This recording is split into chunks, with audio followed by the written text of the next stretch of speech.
परम सन्मानयोग गुरु रूप गुरु खालसा साध संगत जी, वाहिगुरु जी का खालसा वाहिगुरु जी की फतेह। माणयोग सोढ़ी हरभजन सिंह जी का जन्म चौथी पातशाही श्री गुरु रामदास जी महाराज की अंश वंश सोढ़ी खानदान विच 12वीं पीढ़ी विच होया। इन्हां दे माता जी धर्म की मूरत सन ते उन्हां ने ही गुड़ती विच इन्हां नूं नाम जपण लई प्रेरणा दिती। प्यारी साध संगत जी, माणयोग सोढ़ी हरभजन सिंह जी के मित्र अपने बेटे का जन्मदिन हर साल बड़ी धूमधाम नाल मनाया करते सन। सन 1961 विच उन्होंने जन्मदिन नहीं मनाया। पुछण ते कहण लगे कि बेटा पढ़ाई करन लई अमरीका गया होया है, उसकी गैर हाज़री विच उसका जन्मदिन मनाउण दा कोई अर्थ नहीं। एकदम सानू ख्याल आया कि असी तो अपने गुरु साहिबाना दे प्रकाश उत्सव हमेशा ही उन्होंने सद्दण दे बगैर ही मना लेंदे हाँ। किन्ना चंगा होवे जे असी इस वारी हजूर अगे लीलड़ी लईए, वास्ता पाईए कि वह अपने प्रगट दिवस ते शामिल होण ते संगत नूं भाग लाउण। अरदास कीती गई, अर्जी भेजी गई। उस अर्जी ते पातशाह ने अपनी मर्जी नाल दस्तखत कर दिते। 3 जनवरी 1962 के बुधवार के दिन हजूर का आगमन दिहाड़ा सी। असी यह समझ के कि उस दिन पातशाहां दे पातशाह नूं अनेक थावां तो सदे आए होणगे, साडे मूर्खां लई हजूर पास वक्त नहीं होवेगा, इसलिए अगले बुधवार 10 जनवरी नूं उन्हां तो रात 8 बजे तो 10 बजे तक दर्शन देण लई मंजूरी लई गई।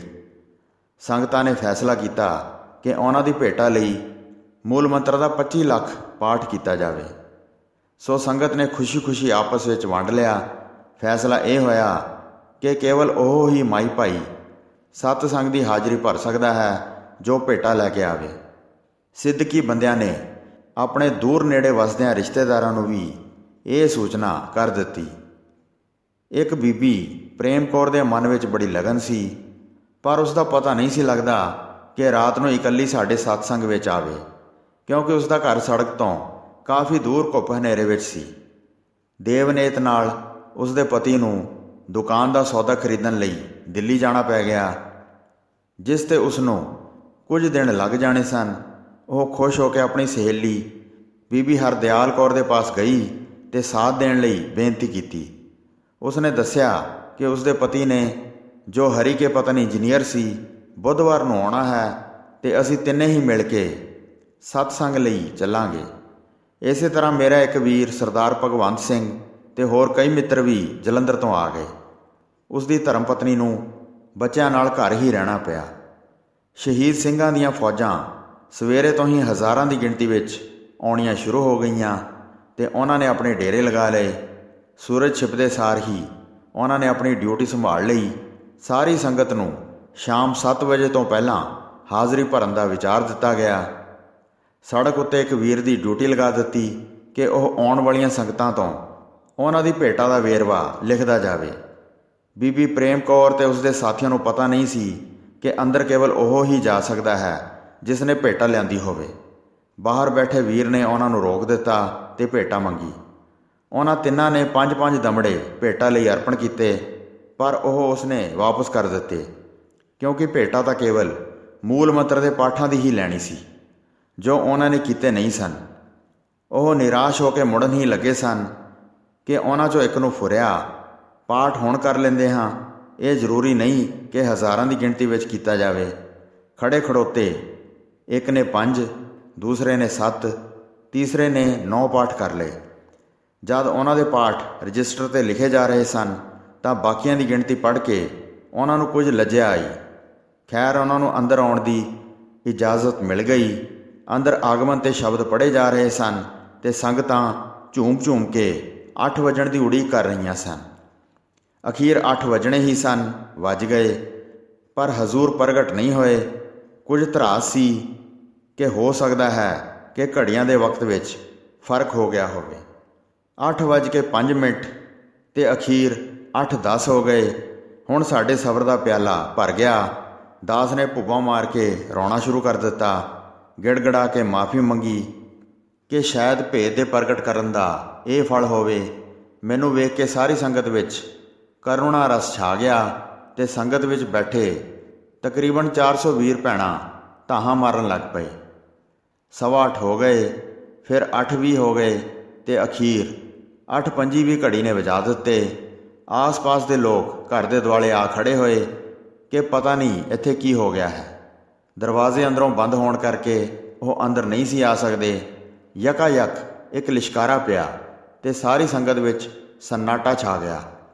ਸਾਰੇ ਹੀ ਇੱਕ ਜ਼ੁਬਾਨ ਹੋ ਕੇ ਪੁਕਾਰ ਉੱਠੇ, ਆ ਗਏ ਨੇ ਜੀ, ਆ ਗਏ ਨੇ, ਬਾਜਾਂ ਵਾਲੇ ਆ ਗਏ ਨੇ। ਪਾਤਸ਼ਾਹ ਦਰਵਾਜ਼ੇ ਦੇ ਅੱਗੇ ਖੜ੍ਹੇ ਹੋ ਗਏ। ਫਰਮਾਇਆ, ਅਸੀਂ 8 ਵਜੇ ਪੁੱਜ ਜਾਣਾ ਸੀ, ਸਾਨੂੰ ਇੱਕ ਬੀਬੀ ਨੇ ਰਾਹ ਵਿੱਚ ਜਲੰਧਰ ਰੋਕ ਲਿਆ। ਉਹ ਵਾਸਤੇ ਪਾਉਂਦੀ ਸੀ ਕਿ ਤੁਸੀਂ ਫਿਰੋਜ਼ਪੁਰ ਜਾ ਰਹੇ ਹੋ, ਜਲੰਧਰ ਰਸਤੇ ਵਿੱਚ ਹੀ ਪੈਂਦਾ ਹੈ, ਮੇਰੇ 'ਤੇ ਵੀ ਤਰਸ ਕਰੋ ਤੇ ਕੁਝ ਮਿੰਟ ਲਈ ਹੀ ਮਿਲ ਜਾਓ। ਜਦ ਅਸੀਂ ਉਸ ਪਾਸ ਪੁੱਜੇ ਤਾਂ ਉਸਨੇ ਸਾਡੇ ਚਰਨਾਂ ਨੂੰ ਐਸਾ ਜੱਫਾ ਮਾਰਿਆ ਤੇ ਪ੍ਰੇਮ ਵਿੱਚ ਵਸ ਕਰਕੇ ਹਿੱਲਣ ਨਹੀਂ ਦਿੱਤਾ। ਹੁਣ ਬੜੀ ਮੁਸ਼ਕਲ ਨਾਲ ਉਸ ਨੂੰ ਮਨਾ ਕੇ ਆਏ ਹਾਂ। ਪ੍ਰਭੂ ਦੇ ਪਿਆਰ ਵਿੱਚ ਜੇਕਰ ਕੋਈ ਇੱਕ ਅਥਰੂ ਕਰਦਾ ਹੈ ਤਾਂ ਉਸਦੇ ਲੱਖਾਂ ਪਾਪ ਮਿਟ ਜਾਂਦੇ ਹਨ। ਤੁਸਾਂ ਤਾਂ ਲਗਾਤਾਰ 15 ਮਿੰਟ ਅਥਰੂ ਵਗਾਏ ਹਨ, ਜਿਸ 'ਤੇ ਅਸੀਂ ਪ੍ਰਸੰਨ ਹੋ ਕੇ ਤੁਹਾਨੂੰ ਸਭ ਨੂੰ ਵਰ ਦਿੰਦੇ ਹਾਂ ਕਿ 32 ਦੰਦਾਂ 'ਚੋਂ ਜੋ ਵੀ ਮੰਗੋਗੇ ਉਹ ਅਕਾਲ ਪੁਰਖ ਦੀ ਮਿਹਰ ਨਾਲ ਅਵਸ਼ਯ ਪੂਰਾ ਹੋ ਜਾਏਗਾ। ਸਭ ਤੋਂ ਪਹਿਲਾਂ ਮੇਰਾ ਵੱਡਾ ਲੜਕਾ ਰਵੀਕੇਸ਼ ਸਿੰਘ, ਜੋ ਫੌਜ ਵਿੱਚ ਅਫਸਰ ਬਣਨਾ ਚਾਹੁੰਦਾ ਸੀ ਤੇ 5 ਸਾਲ ਸਿਰ ਤੋੜ ਕੋਸ਼ਿਸ਼ ਕਰਨ ਤੋਂ ਵੀ ਚੁਣਿਆ ਨਹੀਂ ਸੀ ਗਿਆ, ਹੁਣ ਉਸ ਦੀ ਉਮਰ ਵੀ ਟੱਪ ਗਈ ਸੀ, ਉੱਠਿਆ ਤੇ ਹੱਥ ਜੋੜ ਕੇ ਬੇਨਤੀ ਕੀਤੀ ਕਿ ਮੇਰੇ ਮਨ ਦੀ ਇੱਛਾ ਪੂਰੀ ਹੋਣੀ ਚਾਹੀਦੀ ਹੈ। ਮਹਾਰਾਜ ਜੀ ਨੇ ਫਰਮਾਇਆ ਕਿ ਮਨ ਦੀ ਇੱਛਾ ਪੂਰੀ ਨਹੀਂ ਹੋਵੇਗੀ। ਉਹ ਰੋਣ ਲੱਗ ਪਿਆ, ਕਹਿਣ ਲੱਗਾ ਕਿ ਤੁਸੀਂ ਆਪ ਹੀ ਤਾਂ ਕਿਹਾ ਹੈ ਕਿ ਜੋ ਮੰਗੋਗੇ ਉਹ ਮਿਲੇਗਾ, ਪਰ ਹੁਣ ਤੁਸੀਂ ਜਵਾਬ ਦੇ ਰਹੇ ਹੋ। ਕਲਗੀਧਰ ਪਾਤਸ਼ਾਹ ਕਹਿਣ ਲੱਗੇ ਕਿ ਤੂੰ ਸਪਸ਼ਟ ਦੱਸ ਤੈਨੂੰ ਕੀ ਚਾਹੀਦਾ ਹੈ, ਤਾਂ ਕਿ ਹੋਰਨਾਂ ਨੂੰ ਵੀ ਪਤਾ ਲੱਗੇ ਕਿ ਜੋ ਤੂੰ ਮੰਗਿਆ ਸੀ ਉਹ ਮਿਲ ਗਿਆ। ਇੱਛਾ ਪੂਰਨ ਵਾਲੀ ਗੱਲ ਤਾਂ ਕੱਚੀ ਹੈ। ਅੱਗੋਂ ਕਾਕੇ ਨੇ ਰੋਂਦੇ ਹੋਏ ਕਿਹਾ ਕਿ ਮੈਂ ਫੌਜ ਦਾ ਅਫਸਰ ਬਣਨਾ ਚਾਹੁੰਦਾ ਹਾਂ। ਹਜ਼ੂਰ ਨੇ ਸੁਬਹ ਕੀ ਫਰਮਾਇਆ ਕਿ ਇਹ ਵੀ ਕੋਈ ਵੱਡੀ ਗੱਲ ਹੈ, ਬਣ ਜਾਏਗਾ। ਉਹ ਕਹਿਣ ਲੱਗਾ, ਮੈਂ ਸਾਲ ਦੇ ਅੰਦਰ ਅੰਦਰ ਹੀ ਬਣਨਾ ਚਾਹੁੰਦਾ ਹਾਂ। ਅੱਗੋਂ ਹਜ਼ੂਰ ਜੀ ਦਾ ਜਵਾਬ ਮਿਲਿਆ, ਫੌਜ ਦਾ ਅਫਸਰ 1 ਸਾਲ ਵਿੱਚ ਬਣਨਾ ਅਸੰਭਵ ਹੈ। ਕਈ ਫੌਜੀ ਸੰਗਤ ਵਿੱਚ ਬੈਠੇ ਹੋਏ ਸਨ। ਕਿਸੇ ਨੂੰ ਕੀ ਪਤਾ ਸੀ ਕਿ ਭਾਰਤ ਵਿੱਚ ਐਮਰਜੈਂਸੀ ਲੱਗ ਜਾਣੀ ਹੈ, ਤੇ ਸੱਚਮੁੱਚ ਹੀ 1962 ਦੀ ਐਮਰਜੈਂਸੀ ਲੱਗਣ 'ਤੇ ਉਹ ਪਹਿਲਾਂ ਅਫਸਰਾਂ ਵਿੱਚ ਚੁਣਿਆ ਗਿਆ। ਅਗਲੇ ਸਾਲ ਜਦ ਪਾਤਸ਼ਾਹ ਦਾ ਗੁਰਪੁਰਬ ਮਨਾਇਆ ਗਿਆ ਤਾਂ ਉਹ ਫੌਜੀ ਅਫਸਰ ਦੀ ਵਰਦੀ ਵਿੱਚ ਹਾਜ਼ਰ ਹੋਇਆ ਤੇ ਜਰਨੈਲਾਂ ਦੇ ਜਰਨੈਲ ਦੇ ਚਰਨੀ ਲੱਗਾ। ਹੁਣ ਉਹ ਉਹਨਾਂ ਦੀ ਬਖਸ਼ਿਸ਼ ਨਾਲ ਲੈਫਟੀਨੈਂਟ ਕਰਨਲ ਬਣਿਆ ਹੋਇਆ ਹੈ ਤੇ ਉਸੇ ਦਾ ਸਦਕਾ ਅੱਗੇ ਹੋਰ ਵਧੇਗਾ। ਇਸ ਪਿੱਛੋਂ ਸੰਗਤ ਵਿੱਚੋਂ ਵਾਰੀ-ਵਾਰੀ ਕਈ ਜਣੇ ਉੱਠਦੇ ਰਹੇ ਤੇ ਮੂੰਹ ਮੰਗੀਆਂ ਮੁਰਾਦਾਂ ਪਾਉਂਦੇ ਰਹੇ। ਇੱਕ ਛੋਟੀ ਜਿਹੀ ਬੱਚੀ ਜੋ 8ਵੀਂ ਜਮਾਤ ਵਿੱਚ ਪੜ੍ਹਦੀ ਸੀ, ਉਸਨੇ ਇਮਤਿਹਾਨ ਦੇ ਪਾਸ ਹੋਣ ਦੀ ਮੰਗ ਕੀਤੀ, ਜੋ ਮਨਜ਼ੂਰ ਹੋ ਗਈ। ਮਗਰੋਂ ਕਹਿਣ ਲੱਗੀ, ਮੈਂ ਸਕੂਲ ਵਿੱਚੋਂ ਫਸਟ ਆਵਾਂ। ਫਿਰ ਕਿਹਾ ਕਿ ਪੰਜਾਬ ਵਿੱਚ ਫਸਟ ਆਵਾਂ। ਸਭ ਮਨਜ਼ੂਰ ਹੋ ਗਿਆ। ਇੱਕ ਬੱਚਾ ਕਹਿਣ ਲੱਗਾ, ਮੈਨੂੰ ਮੇਰੇ ਸਾਥੀ ਟੀਰਾ ਕਹਿੰਦੇ ਨੇ। ਉਸ ਦਾ ਟੀਰ ਵੀ ਪਾਤਸ਼ਾਹ ਨੇ ਦੂਰ ਕਰ ਦਿੱਤਾ। ਰੋਗੀਆਂ ਦੇ ਰੋਗ ਤੁਰੰਤ ਦੂਰ ਹੋ ਗਏ। ਬੇਔਲਾਦਾਂ ਨੇ ਔਲਾਦ ਮੰਗੀ, ਧੀਆਂ ਵਾਲਿਆਂ ਨੇ ਪੁੱਤ ਮੰਗੇ। ਮੁਕੱਦਮੇ ਜਿੱਤਣ ਲਈ ਪ੍ਰਾਰਥਨਾ ਕੀਤੀ। ਸੋ ਜਿਵੇਂ ਪਾਤਸ਼ਾਹ ਦਾ ਸ਼ਬਦ ਆਉਂਦਾ ਹੈ, ਜੋ ਮੰਗੈ ਠਾਕੁਰ ਆਪਣੇ ਤੇ ਸੋਈ ਸੋਈ ਦੇਵੈ, ਨਾਨਕ ਦਾਸ ਮੁਖ ਤੇ ਜੋ ਬੋਲੈ, ਇਹਾਂ ਉਹਾਂ ਸੱਚ ਹੋਵੈ। ਇੱਕ ਬੱਚੀ ਜਿਸ ਨੇ ਆਪਣੀ ਮਾਂ ਦੇ ਨਾਂ 'ਤੇ 16,000 ਮੂਲ ਮੰਤਰ ਦਾ ਪਾਠ ਕੀਤਾ ਸੀ, ਉਸ ਨੂੰ ਗੁਰੂ ਸਾਹਿਬ ਨੇ ਨਿਵਾਜਿਆ। ਉਸ ਦੀ ਛੋਟੀ ਭੈਣ ਭੋਲੀ, ਜੋ ਤਕਰੀਬਨ 3 ਸਾਲ ਦੀ ਸੀ, ਉਹ ਪਾਤਸ਼ਾਹ ਦੇ ਹੱਥ 'ਤੇ ਬੈਠ ਬਾਜ਼ ਦੀ ਚੁੰਝ ਨੂੰ ਹੱਥ ਲਾ ਕੇ ਆਪਣੀ ਮਾਂ ਨੂੰ ਕਹੇ, ਮਾਂ ਇਹ ਚਿੜੀ ਬਹੁਤ ਸੋਹਣੀ ਹੈ। ਪਰ ਮਾਂ ਨੂੰ ਕੁਝ ਨਜ਼ਰ ਨਹੀਂ ਸੀ ਆ ਰਿਹਾ। ਉਸਨੇ ਡੜਿਆ ਕੇ ਜਦ ਮੱਥਾ ਟੇਕਿਆ ਤਾਂ ਉਸ 'ਤੇ ਵੀ ਨਜ਼ਰ ਹੋ ਗਈ। ਮਜਾਲ ਹੈ ਜੇ ਬਾਜ਼ ਨੇ ਗੁੱਸੇ ਵਿੱਚ ਆ ਕੇ ਉਸ ਨੂੰ ਕੁਝ ਕਿਹਾ ਹੋਵੇ। ਜਦ ਸਾਰੇ ਹੀ ਆਪਣੀਆਂ ਆਪਣੀਆਂ ਮੰਗਾਂ ਪੂਰੀਆਂ ਕਰਾ ਚੁੱਕੇ ਤਾਂ ਪਾਤਸ਼ਾਹ ਨੇ ਨਾਮ ਲੈ ਕੇ ਬੀਬੀ ਪ੍ਰੇਮ ਕੌਰ ਨੂੰ ਆਪਣੇ ਪਾਸ ਸੱਦਿਆ ਤੇ ਕਹਿਣ ਲੱਗੇ, ਤੂੰ ਕਿਉਂ ਨਹੀਂ ਕੁਝ ਮੰਗਿਆ? ਉਹ ਡੜਿਆ ਕੇ ਚਰਨਾਂ 'ਤੇ ਢਹਿ ਪਈ ਤੇ ਕਹਿਣ ਲੱਗੀ, ਮੈਂ ਤਾਂ ਕੇਵਲ 5 ਪਾਠ ਮੂਲ ਮੰਤਰ ਦੇ ਕੀਤੇ ਹਨ।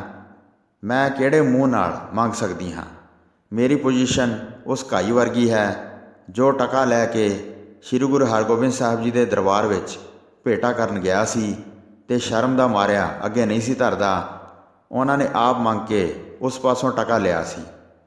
ਪਾਤਸ਼ਾਹ ਜੀ, ਜੇ ਤੁੱਠੇ ਹੋ ਤਾਂ ਇਹ ਵਰ ਦਿਓ ਕਿ ਮੇਰੇ ਪਤੀ ਦੇਵ ਮੈਨੂੰ ਨਾਲ ਲੈ ਕੇ ਇਸ ਸੁਭਾਗੇ ਸਤਸੰਗ ਵਿੱਚ ਹਰ ਬੁੱਧਵਾਰ ਨੂੰ ਰਾਤ ਵੇਲੇ ਆਇਆ ਕਰਨ।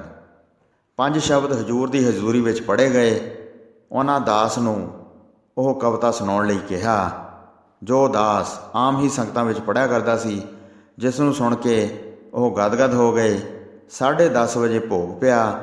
ਕੜਾਹ ਪ੍ਰਸ਼ਾਦ ਵਰਤਾ ਕੇ ਚਾਹ ਦੀ ਸੇਵਾ ਹੋਈ। ਛਕ ਛਕਾ ਕੇ 11 ਕੁ ਵਜੇ ਨਾਲ ਹਜ਼ੂਰ ਨੇ ਵਾਪਸ ਪਰਤਣ ਦੀ ਤਿਆਰੀ ਕਰ ਲਈ ਤੇ ਸਾਰੀ ਸੰਗਤ ਨੇ ਘਰੋਂ ਬਾਹਰ ਜਾ ਕੇ ਉਹਨਾਂ ਨੂੰ ਵਿਦਿਆ ਕੀਤਾ। ਇਹ ਸਿਲਸਿਲਾ ਕੁਝ ਸਾਲ ਚੱਲਦਾ ਰਿਹਾ। ਅਸੀਂ ਸ਼੍ਰੀ ਗੁਰੂ ਨਾਨਕ ਦੇਵ ਜੀ ਮਹਾਰਾਜ ਤੇ ਸ਼੍ਰੀ ਗੁਰੂ ਗੋਬਿੰਦ ਸਿੰਘ ਜੀ ਦੇ ਪ੍ਰਗਟ ਦਿਵਸਾਂ 'ਤੇ ਉਹਨਾਂ ਦੇ ਦਰਸ਼ਨ ਕਰਦੇ ਰਹੇ। ਅਗਲੇ ਸਾਲ ਦਾਸ ਦੀ ਬਦਲੀ ਅਲਵਰ ਹੋ ਗਈ। ਉੱਥੇ ਵੀ ਮਿਹਰਾਂ ਹੁੰਦੀਆਂ ਰਹੀਆਂ। ਸੰਨ 1964 ਵਿੱਚ ਜਦ ਅਸੀਂ ਪੰਥ ਦੇ ਵਾਲੀ ਦਾ ਪ੍ਰਕਾਸ਼ ਉਤਸਵ ਮਨਾਉਣ ਦੀਆਂ ਤਿਆਰੀਆਂ ਕਰ ਰਹੇ ਸੀ ਤਾਂ ਉੱਥੋਂ ਦੇ station commander lieutenant colonel Rajinder Singh ਨੇ ਮੰਗ ਕੀਤੀ ਕਿ ਇਹ ਗੁਰਪੁਰਬ ਉਹਨਾਂ ਦੇ ਨਿਵਾਸ ਸਥਾਨ 'ਤੇ ਮਨਾਇਆ ਜਾਵੇ, ਕਿਉਂਕਿ ਉਹ ਮਹਾਰਾਜ ਅਲਵਰ ਦੇ ਪੁਰਾਣੇ ਮਹਿਲ ਵਿੱਚ ਰਹਿ ਰਹੇ ਸਨ ਜੋ ਵਿਸ਼ਾਲ ਤੇ ਸੁਹਾਵਣਾ ਸੀ। ਸੰਗਤ ਨੇ ਪ੍ਰਵਾਨਗੀ ਦੇ ਦਿੱਤੀ ਤੇ ਜ਼ੋਰਾਂ ਸ਼ੋਰਾਂ ਨਾਲ ਮਹੱਲੇ ਦੀ ਸਫਾਈ ਸ਼ੁਰੂ ਹੋ ਗਈ।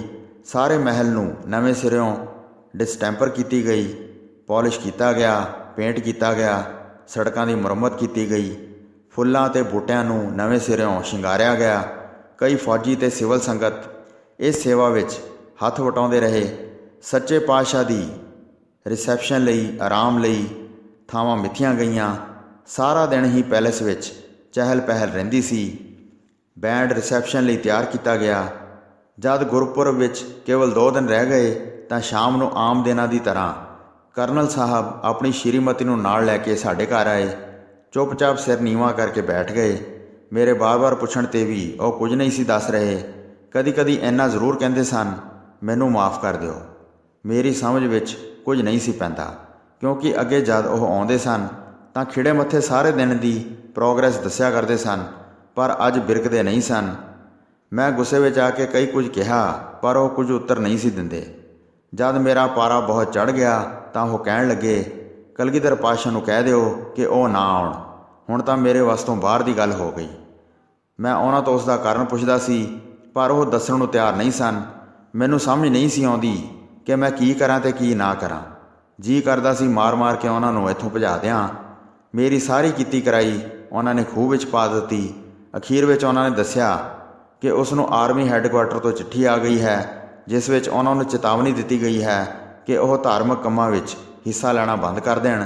ਕਹਿਣ ਲੱਗੇ, ਮੈਂ ਬ੍ਰਿਗੇਡੀਅਰ ਬਣਨ ਵਾਲਾ ਹਾਂ, ਇਹ ਨਾ ਹੋਵੇ ਮੇਰਾ ਚਾਂਸ ਹੀ ਖਰਾਬ ਹੋ ਜਾਏ। ਮੈਂ ਬਥੇਰਾ ਸਮਝਾਇਆ ਕਿ ਜਰਨੈਲਾਂ ਦਾ ਜਰਨੈਲ, ਪਾਤਸ਼ਾਹਾਂ ਦਾ ਪਾਤਸ਼ਾਹ ਤੇਰੇ ਘਰ ਆ ਰਿਹਾ ਹੈ, ਤੂੰ ਕਿਉਂ ਡਰਦਾ ਹੈ? ਬ੍ਰਿਗੇਡੀਅਰ ਤਾਂ ਇੱਕ ਪਾਸੇ ਰਿਹਾ, ਉਹ ਤੈਨੂੰ ਜਰਨੈਲ ਬਣਾ ਦੇਵੇਗਾ। ਪਰ ਉਹਨਾਂ ਦੇ ਸਿਰ 'ਤੇ ਡਰ ਦਾ ਭੂਤ ਇੰਨਾ ਸਵਾਰ ਸੀ ਕਿ ਉਹ ਮੇਰੇ ਕਿਸੇ ਸੁਝਾਅ ਨੂੰ ਸੁਣਨ ਲਈ ਤਿਆਰ ਨਹੀਂ ਸਨ। ਬਸ ਮਾਫੀ ਦੀ ਰੱਟ ਲਗਾਈ ਜਾ ਰਹੇ ਸਨ। ਉਹਨਾਂ ਨੇ ਤੇਰਾ ਮੂੰਹ ਕਾਲਾ ਕਰਵਾਉਣਾ ਸੀ, ਉਹ ਕਰਾ ਦਿੱਤਾ। ਮੈਨੂੰ ਦੁਖੀ ਹੋ ਕੇ ਮਾਫੀ ਮੰਗਣੀ ਪਈ ਤੇ ਸ਼ਰਮ ਦੇ ਮਾਰੇ ਮੈਨੂੰ ਲੁਕਣ ਲਈ ਕੋਈ ਥਾਂ ਨਹੀਂ ਸੀ ਲੱਭ ਰਹੀ। ਪਾਤਸ਼ਾਹ ਤੋਂ ਤਾਂ ਮੈਂ ਝੂਠਾ ਹੋਣਾ ਹੀ ਸੀ ਤੇ ਦੁਨੀਆ ਤੋਂ ਵੀ ਝੂਠਾ ਹੋ ਗਿਆ। ਕਈ ਸਾਲ ਜ਼ਰੂਰਤ ਨਹੀਂ ਸੀ ਕੀਤੀ ਕਿ ਉਹਨਾਂ ਨੂੰ ਪ੍ਰਕਾਸ਼ ਉਤਸਵ 'ਤੇ ਮੁੜ ਬੁਲਾਵਾਂ। ਹੁਣ ਉਸ ਕਰਨਲ ਦੀ ਸੁਣੋ। ਪਾਤਸ਼ਾਹ ਵੱਲੋਂ ਮੂੰਹ ਮੋੜਨ ਦਾ ਉਸ ਨੂੰ ਇਹ ਫਲ ਲੱਗਾ ਕਿ ਉਸ 'ਤੇ ਕੇਸ ਬਣ ਗਿਆ ਤੇ ਸਿੱਟੇ ਵਜੋਂ ਮੇਜਰ ਰਿਵਰਟ ਕੀਤਾ ਗਿਆ। ਕੰਪਲਸਰੀ ਰਿਟਾਇਰਮੈਂਟ ਦਿੱਤੀ ਗਈ। ਫੌਜ ਤੋਂ ਬਾਹਰ ਆ ਕੇ ਉਸ ਨੂੰ ਮੈਂ ਆਪਣੀਆਂ ਅੱਖਾਂ ਨਾਲ ਟਰੱਕ ਡਰਾਈਵਰੀ ਕਰਦਿਆਂ ਵੇਖਿਆ ਹੈ। ਨਦਰ ਉਪੱਠੀ ਜੇ ਕਰੇ ਸੁਲਤਾਨਾ ਕਾਹੋ ਕਰਾਇੰਦਾ, ਦਰ ਮੰਗਣ ਭਿੱਖ ਨਾ ਪਾਇੰਦਾ।